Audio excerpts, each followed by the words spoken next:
ويقول الكافر يا ليتني كنت ترابا। এই পবিত্র কোরআনে 30 পারায় সূরা মাইদার মধ্যে বলা আছে, লাস্টে বলছে কাফেররা চিল্লায়া বলবে, আহারে মানুষ না হইয়া যদি মাটি হইতাম। যারা আজকে মানুষ হইয়া গর্ব করো, মানুষ হইয়া মাস্তানি করো, দম্ভ কইরা দুনিয়াতে হাঁটো, অহংকার করো, মসজিদে আসো না, মাওলার হুকুম মানো না, বেঈমান নাফরমান বেনমাজি হইয়া যারা কবরে যাবে, ওই মানুষগুলো বলবে ওয়ায়াকুলুল কাফির, কাফেররা অস্বীকারী। কাফের মানে কি? জোরে কন, কাফের মানে কি? অস্বীকারী। অস্বীকারী মানে কি? যে জানে নামাজ পড়া ফরজ, নামাজ না পড়লে আল্লাহ জাহান্নাম দিবে, নামাজ না পড়লে কবরে ফেরেশতাদের গুতানি খাইতে হবে, জানার পরেও যেটা মানে না, এটা হলো অস্বীকারী কাফের, ঠিক কি না? এ জানে, এই যে বেনমাজি নামাজ পড়ে না, জানে নামাজ না পড়লে পরকালে শাস্তি আছে, কিন্তু নামাজ পড়ে না, এটারে আল্লাহ ধরব। وهم يصطرخون فيها ربنا أخرجنا نعمل صالحا غير الذي كنا نعمل أولم نعمركم ما يتذكر من تذكر وجاءكم النذير। প্রত্যেকটা কাফের বেঈমান হাসরের ময়দানে চিৎকার দিয়া দিয়া কাঁদবে, জাহান্নামে গিয়ে চিৎকার দিয়া দিয়া কাঁদবে আর বলবে রব্বানা আখরিজনা না'মাল সালিহা গায়রাল্লাযী কুন্না না'মাল। হে আমার রব আল্লাহ, মাবুদ গো, দুনিয়াতে গিয়ে তো তেমন কোনো আমল করতে পারি নাই, নামাজ পড়তে পারি নাই, রোজা রাখতে পারি নাই, তেমন জিকির আজকার তাসবিহ তাহলিল করতে পারি নাই। আল্লাহ আপনি আমাকে একটু সুযোগ দেন, দুনিয়াতে গিয়া আর কোনোদিন নামাজ ছাড়ব না, দুনিয়াতে গিয়া রমজানের রোজা ছাড়ব না, দুনিয়াতে গিয়া জিকির আজকার তাসবিহ তাহলিল ছাড়ব না, খালি বসে বসে আপনার গোলামি করব, আপনার ইবাদত বন্দেগী করব গো আল্লাহ। একটু সুযোগ দেন, একটু সময় দেন, দুনিয়াতে যাওয়ার জন্য একটু সময়, একটু সুযোগ আপনি আমাকে দেন। আল্লাহ রাব্বুল আলামিন বলবে আওয়ালাম নুআম্মিরুকুম মা ইয়াতাযাক্কারু ফীহি মান তাযাক্কারা ওয়া জাআকুমুন নাযীর। আরে এখন তুই আমার কাছে সময় চাস, দুনিয়ায় যাওয়ার জন্য একটু সুযোগ চাস, তোরে কি আমি সুযোগ দেই নাই? তোরে কি আমি দুনিয়ায় যাওয়ার জন্য সুযোগ দেই নাই? তোরে তো আমি দুনিয়াতে পাঠাইছিলাম অনেক দয়া কইরা, মায়া কইরা, অনেক মোহাব্বত কইরা, অনেক সুন্দর চেহারা দিয়া, হাত পা নাক চক্ষু কান এত সুন্দর কিছু দিয়ে আমি তোরে পাঠাইছি।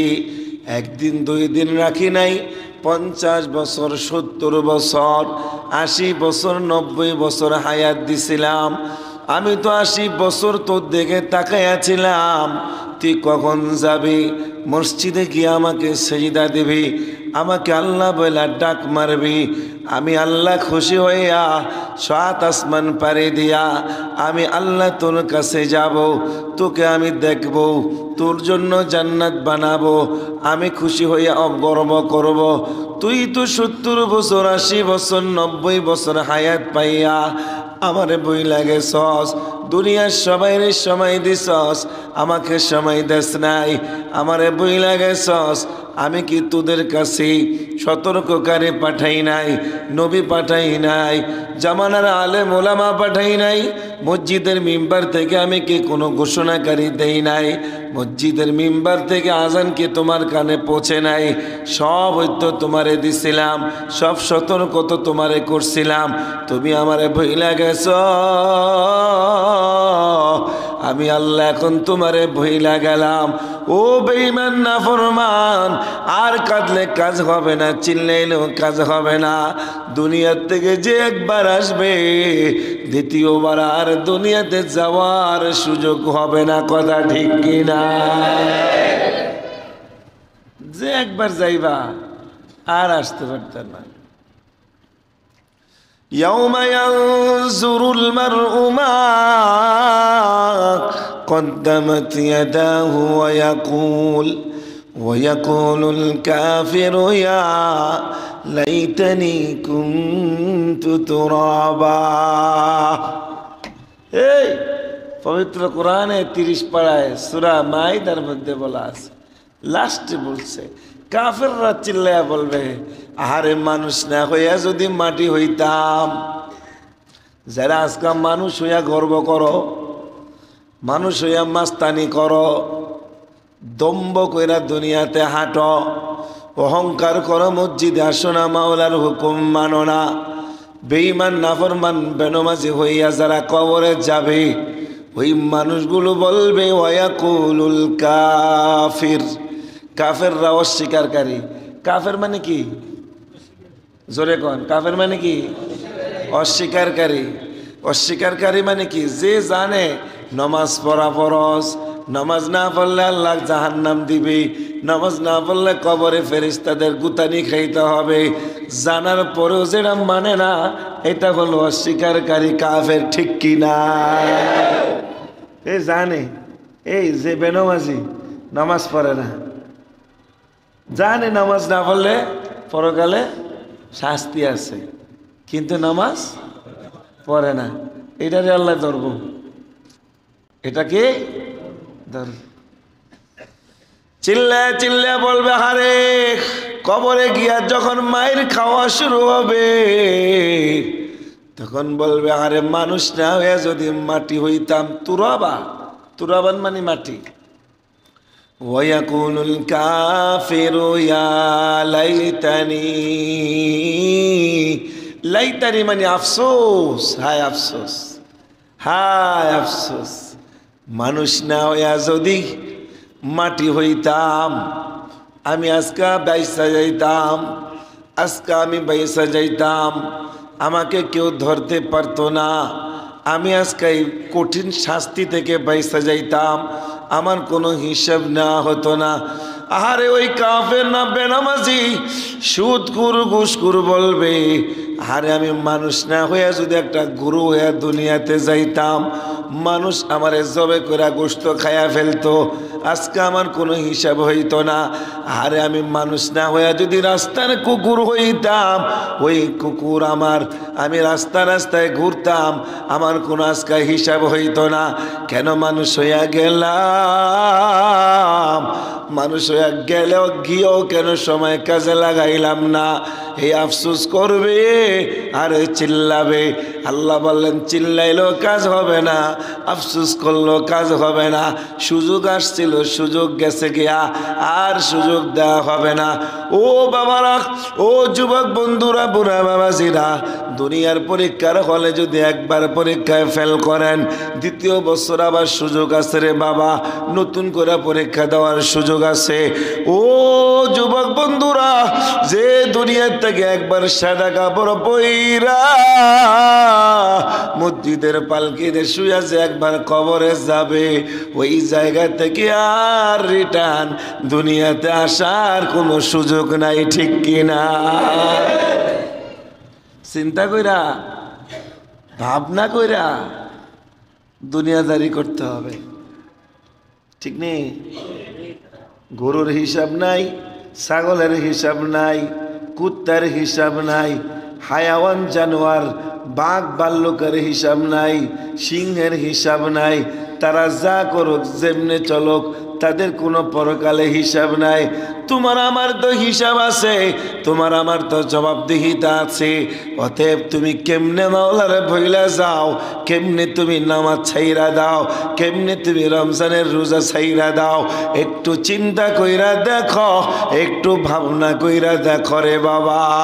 কোথায় থেকে আসছ, কোথায় তুমি আসো, আবার কোথায় চলে যাইবা। কবরের হায়াতের জিন্দিগির অবনমায় দুনিয়াটা স্বপ্নের মতো মনে হবে।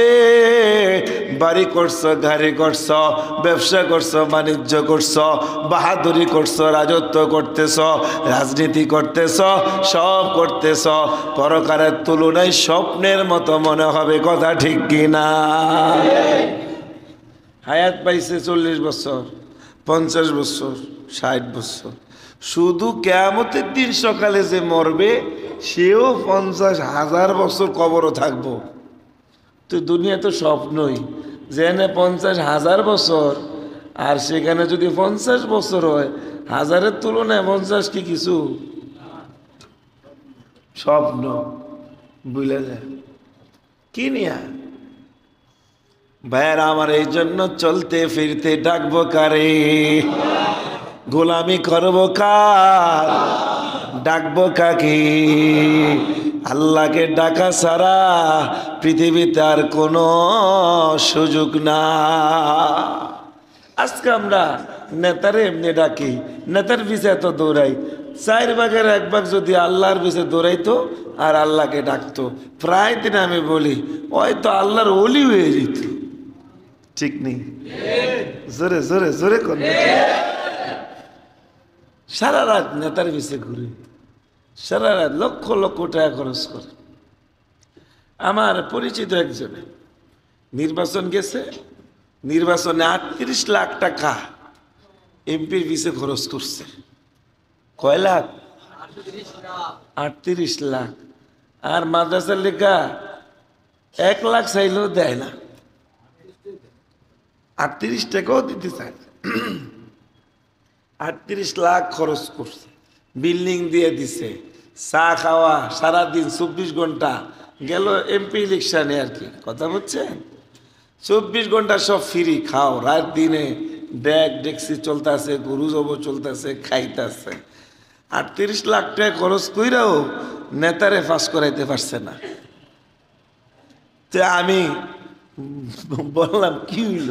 সবাই জ্বলে গেল। ঠিক নেই? সবই তো গেল।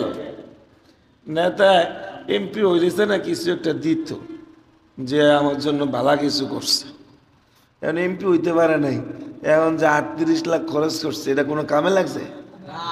এই 38 লাখ টাকা যদি মসজিদের ছাদটা দিয়া দিত, মাদ্রাসার একটা বিল্ডিং করে দিত, আরে কিয়ামত পর্যন্ত কবরে শুয়া শুয়া মাওলা পাকের জান্নাতি নিয়ামত ভোগ করতে পারতো। ঠিক কিনা?